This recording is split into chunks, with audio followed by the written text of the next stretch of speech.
si Leah, ito ay hindi ito in love si Jacob. Ang istorya nito, si Jacob ay na-in love kay Raquel. At sinabihan siya ni Laban, ang father-in-law niya, you work with me 7 years. Okay? After working 7 years, sabi ni Jacob, saan ang aking asawa? Si Raquel, ipakasal mo na ako kay Raquel. Natulog si Jacob at binigay ni Laban si Leah. Hindi alam ni Jacob. Ginamit ito ni Jacob. Siyempre, asawa niya, akala niya asawa niya, hindi pala yung si Raquel. Ay kuan pala si Leah pala yon. Kinabukasan na discover ni Jacob, dinaya mo ako. Ay nagtrabaho ako ng 7 taon para lang kay Raquel, ngayon binigay mo sa akin si Leah.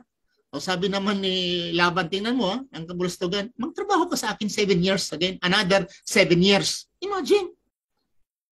Nagtrabaho ka ng 7 years para maasawa mo yung anak niya in condition, pagkatapos dinaya ka.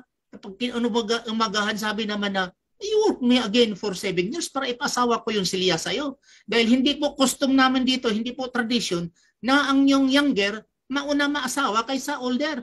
So